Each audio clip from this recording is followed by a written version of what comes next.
সকলকে শুভেচ্ছা জানিয়ে নির্মল আলোয় এবারের নিবেদনে থাকছে একটি অন্য ধরনের গল্প। গল্পটি লিখেছেন শ্রী গৌর বৈরাগী। ভিন্ন স্বাদের এই গল্পটি আশা করি আপনাদের ভালো লাগবে। এবারের গল্প আলোর দিকে। তখন রাত 12টা হবে নির্ঘাত। এটাই হয়তো লাস্ট ট্রেন। তো সেই ট্রেনেই বাড়ি ফিরছিল সদাশিব। আবার সে যে বাড়ি ফিরছিল তাও বলা যাবে না, তবে ফিরছিল।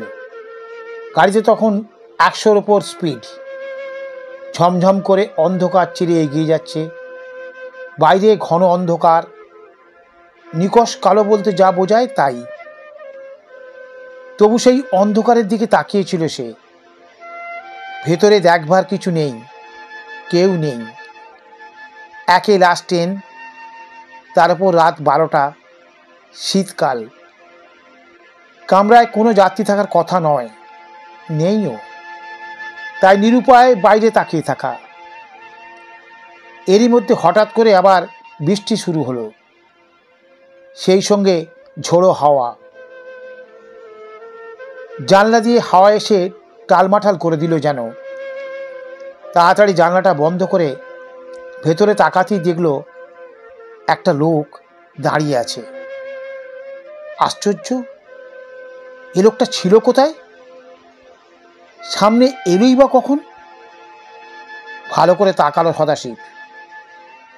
লোকটার মুখে এক মুখ দাড়ি, গায়ে ছেঁড়া খোড়া ধুলো ময়লা লাগা জামা, রোগা পটকা গাল, তোবড়ানো দেহ।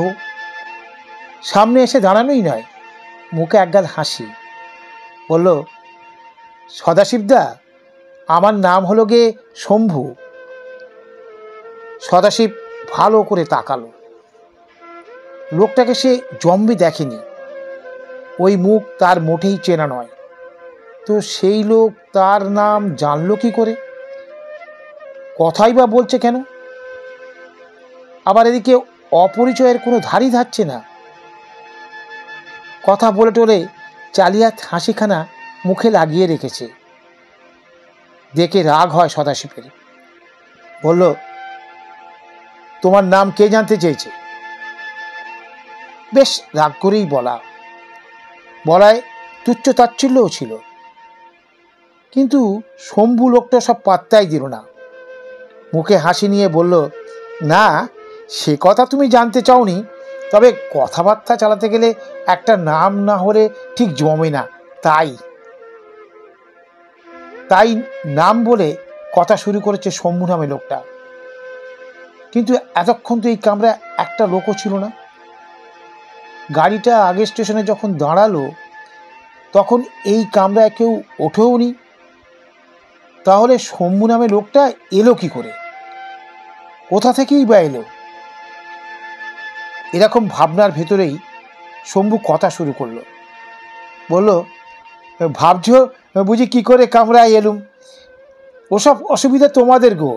ওই যে ছুটন্ত গাড়িতে ওঠা, আবার ছুটন্ত গাড়ি থেকেই নেমে যাওয়া, আমাদের সব জল ভাত। ওসব আমাদের কাছে কোনো বাধাই নয়। এই এখন বাইরে থেকে ভেতরে চলে এলুম। হ্যাঁ, বাইরের ওই অন্ধকার থেকে। ইচ্ছে হলে এক্ষুনি আবার ভেতর থেকে বাইরেও চলে যেতে পারি। তবে যাব না বলে শম্ভু থামল।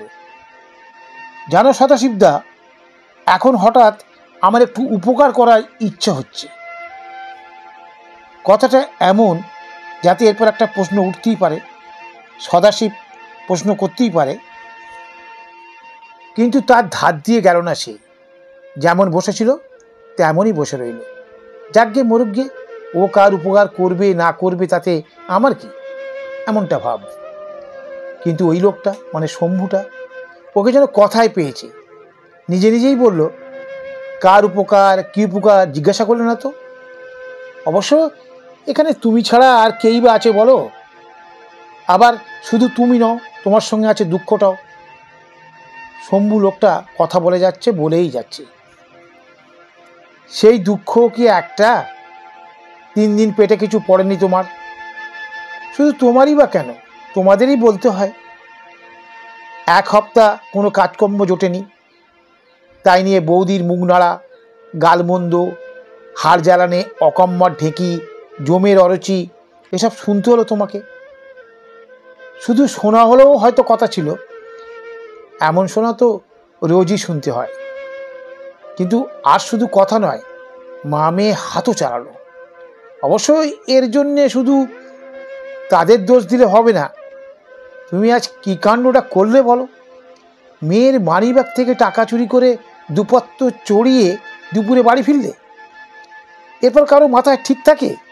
মারতে মারতে বাড়ি থেকে বার করে দিল তোমাকে, বলল দূর হ, বলল মর, তুই এক্ষুনি মর। যতই হোক, এ তো অপমান। কাঁতো কার এসব সহ্য হয়? তাই দুচ্ছাই বলে বেরিয়ে এসে এখন রাতের ট্রেন ধরেছ। ফেরত ট্রেনে ঘটনাটা ঘটাবে তুমি। তখন লাস্ট ট্রেন, কেউ থাকবে না কামরায়। তখন ছুটন্ত গাড়ি থেকে ঝুপ করে একটা লাফ দিলেই সব শান্তি। ঠিক বলছি কি না? এই প্রশ্নে মুখ তুলে তাকালো সদাশিব।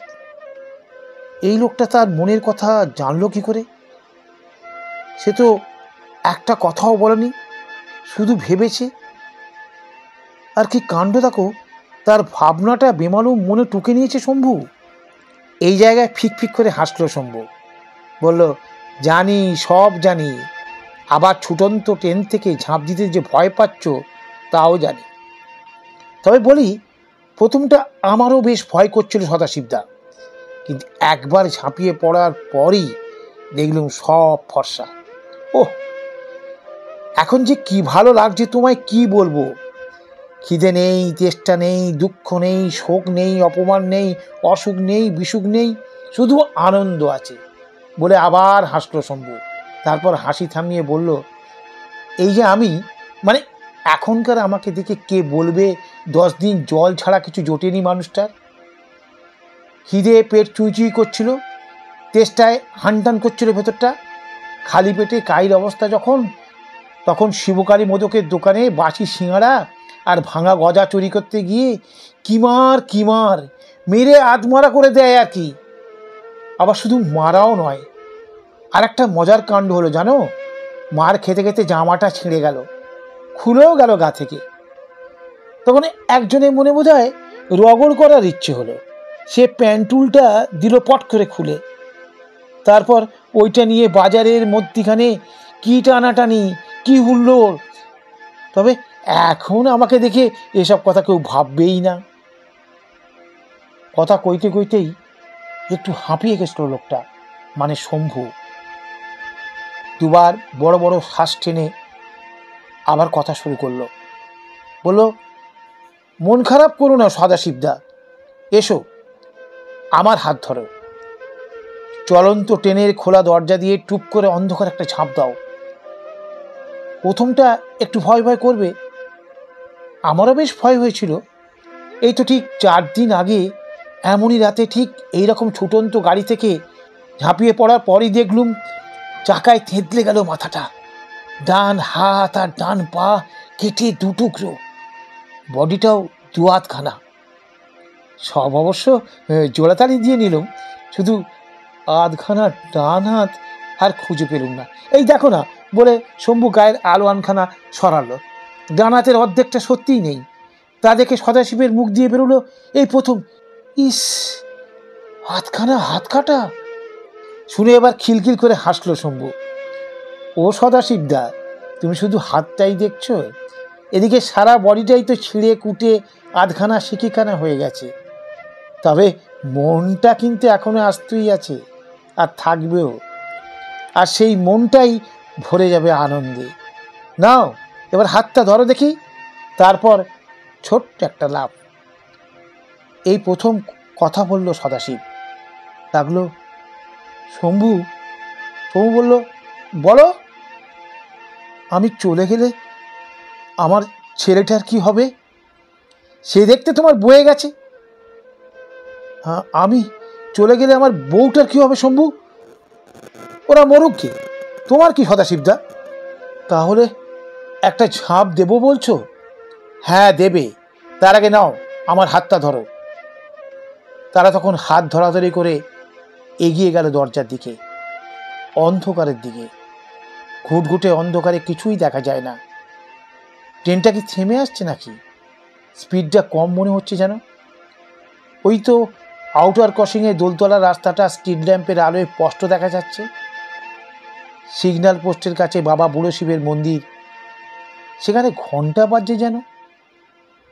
ট্রেনটা বাঁশি বাজালো, আর তখনই হাত ধরে টানলো শম্ভু।